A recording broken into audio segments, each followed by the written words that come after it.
I don't know about you all, but these days I'm having a real difficult time accepting our reality.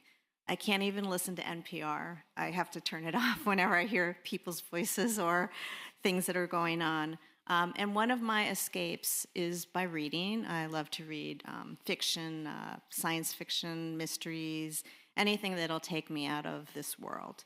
I also love the natural world, hiking, capturing its beauty on canvas. These are some of the things that I do.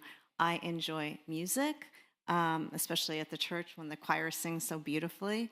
I also love to sing and play guitar. So imagination brings me hope by allowing me to see a different future.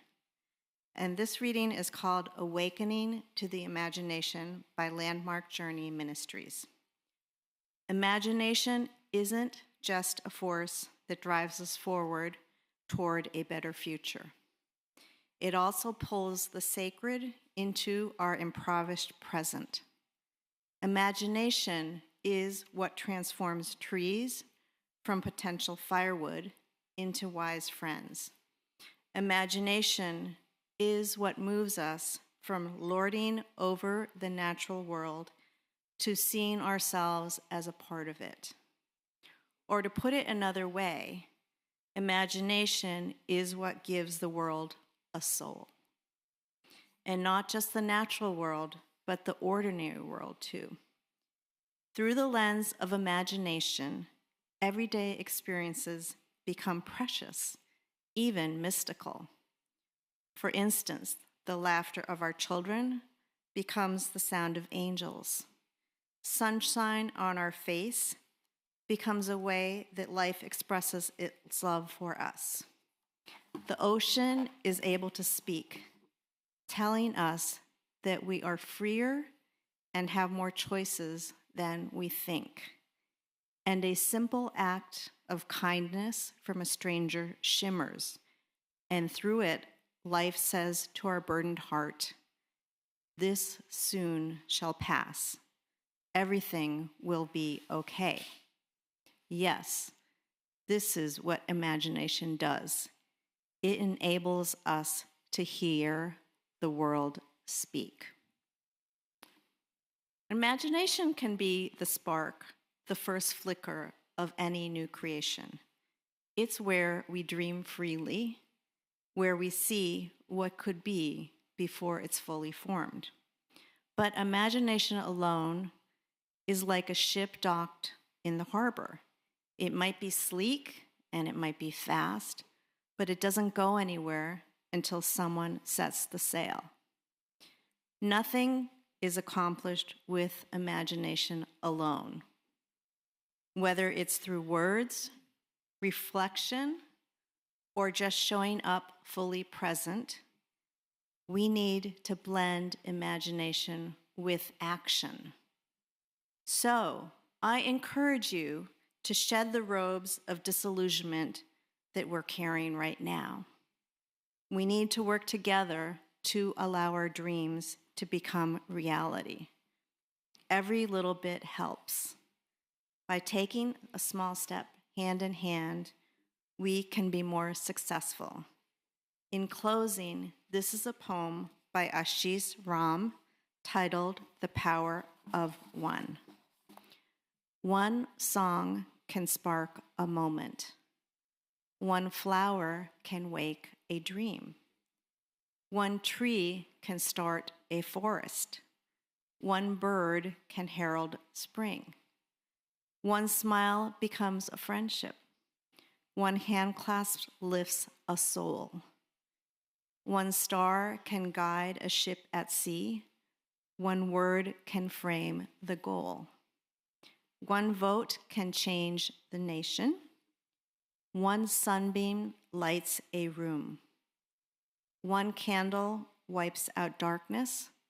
One laugh will conquer gloom. One step must start each journey. One word may start each prayer. One hope will raise our spirits. One touch can show you care. One voice can speak with wisdom. One heart can know what's true. One life can make the difference. You see, it's up to you. Thank you.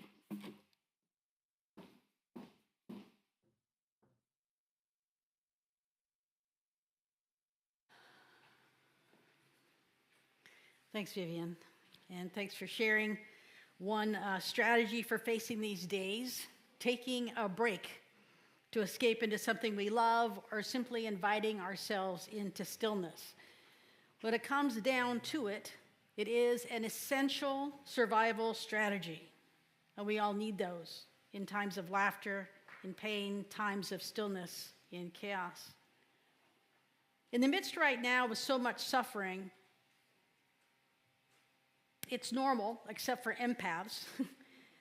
I see you, empaths. It's normal for most of us to focus, to feel mostly our own pain, our own fear of pain, more fully than anyone else's.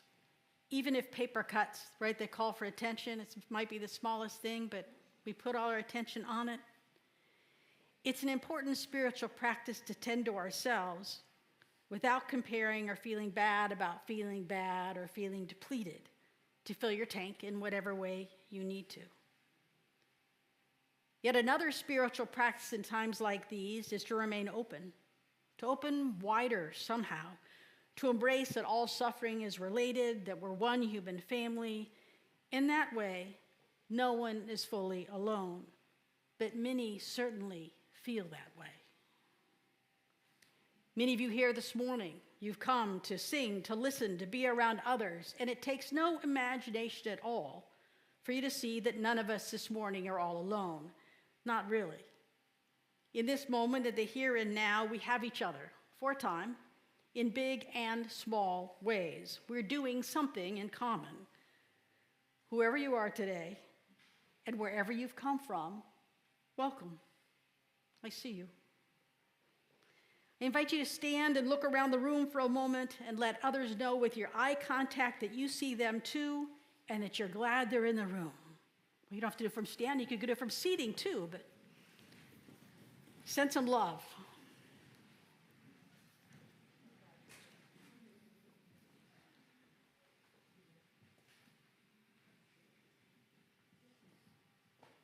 Thank you.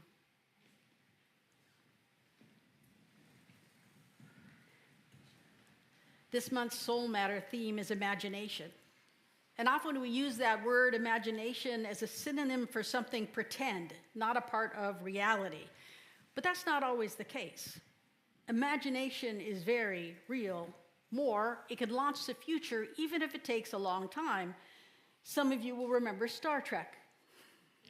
They imagined communicators that became cell phones, tricorders, which are now medical scanners, holodocs, which is virtual reality, the replicator, which is the new 3D printer. They had Siri and had automatic computer-controlled flight. All that to say, what we imagine, even if it doesn't exist yet, even though we might think it's outlandish or pretend or impossible, what we imagine still has a great deal of power. I was thinking about Newton's law. What's in motion stays in motion unless something interrupts it, and motion can be in any direction. Some of you are thinking this is a weird place to put Newton, but I think that nature's laws are true spiritually, physically, emotionally, and even socially. So what we imagine matters because it sets things in motion. Motion is the important word here. Without motion, imagination is often nothing. At UUSM, a lot has been in motion over the last many years. You've rebuilt so much that COVID and pastoral and staff shifts took away, built back better, literally and figuratively.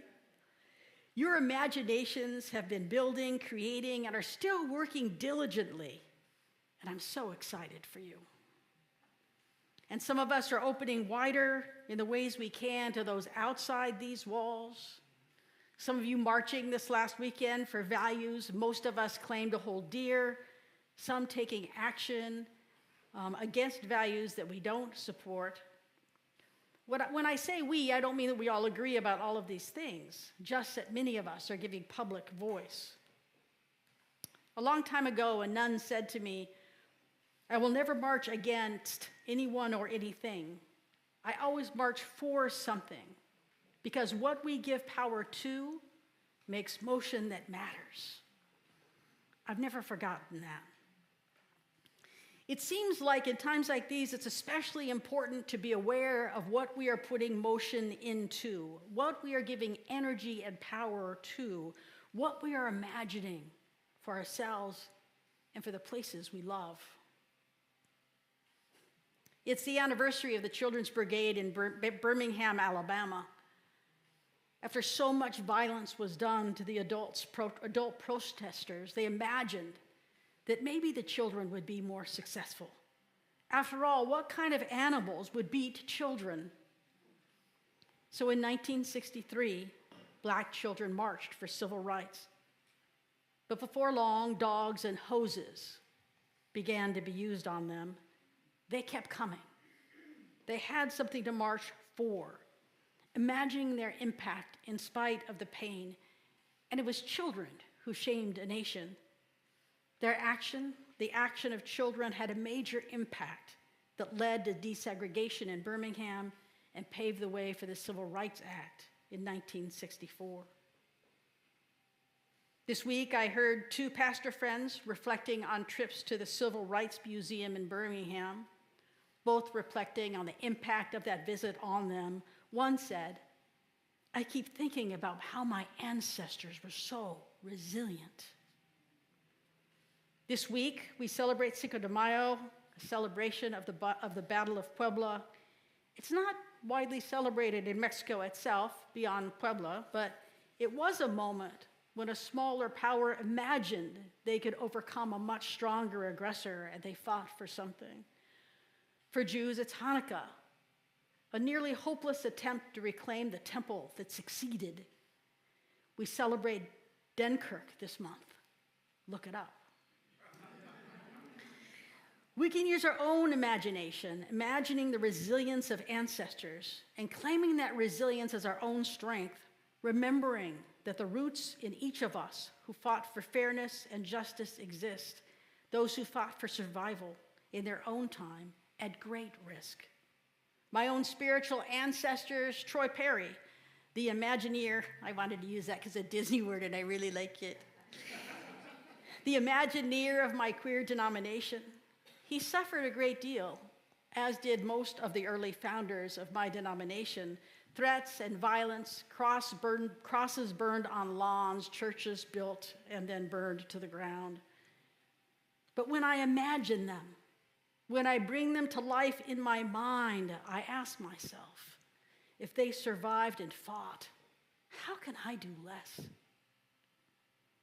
I have a school bell on my desk.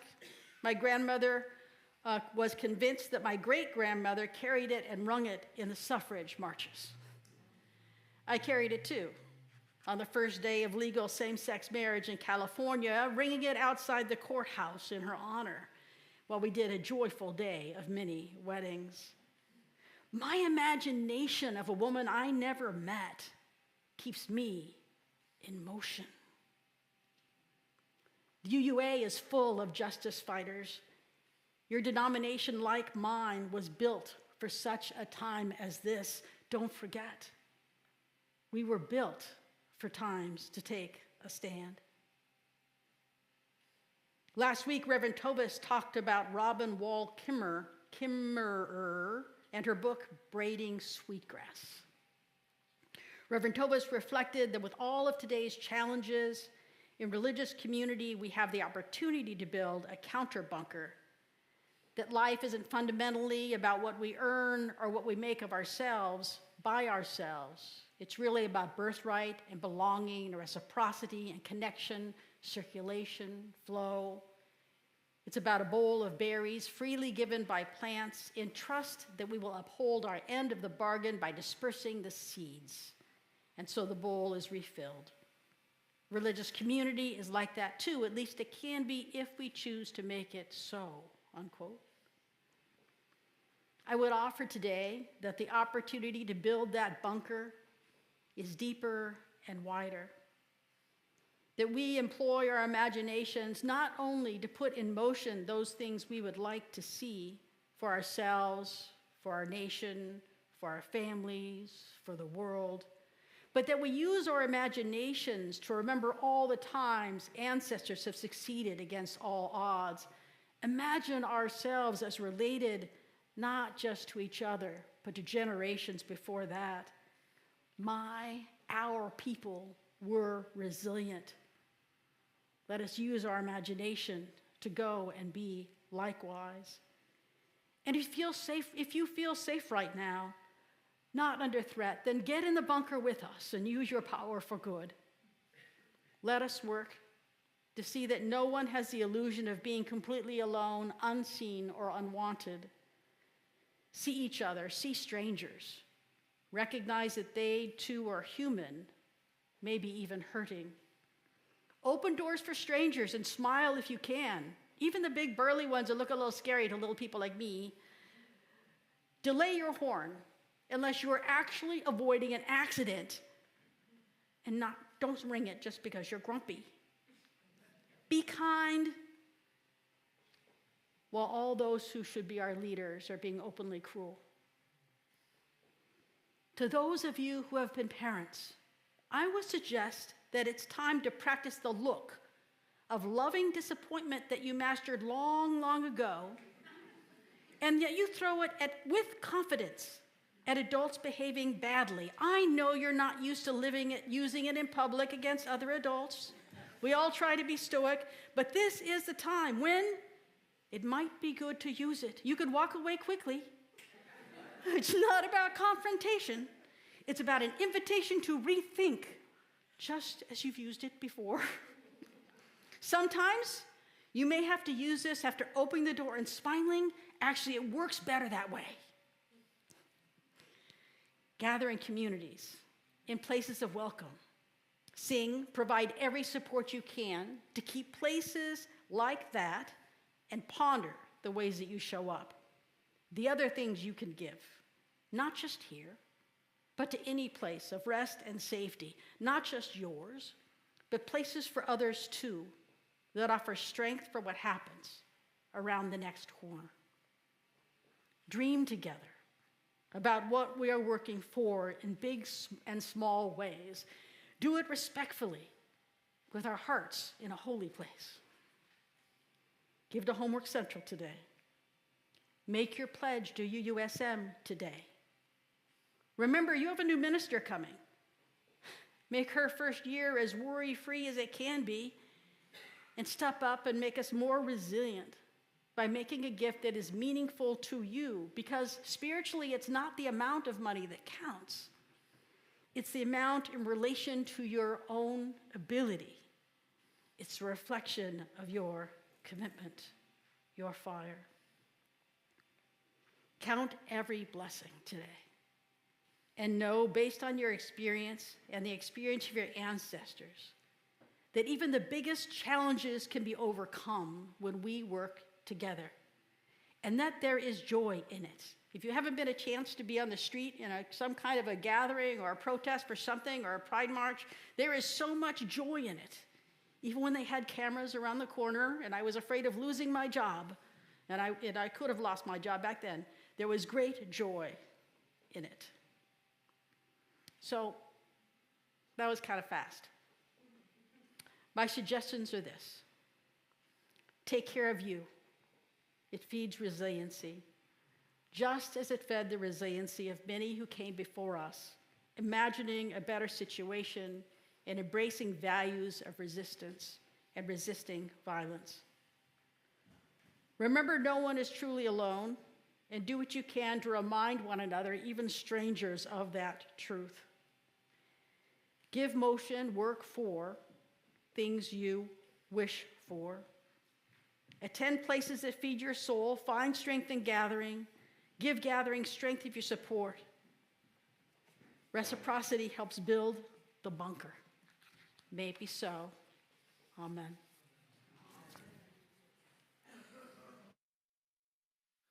I'd like to use this time to teach you a song that I learned while I was with a bunch of other UU musicians over last summer. It's called You're Not Alone, and it is a call and response song. There is... Oh, yeah. Come on. Do the thing. This is a call and response song, and there is a lyric slide for it if we can prep that. So I'm going to sing something for you, and then, you know how this works. It goes like this. We hear your cry deep in the night. You're not alone. We'll hold you tight. Deep in your home, wrapped round your soul. Open your heart, and you will know. If any choristers want to add some free harmonies into this, we're going to do it one more time. You're not alone. We hear your cry deep in the night. You're not alone. We'll hold you tight. Deep in your home, wrapped round your soul.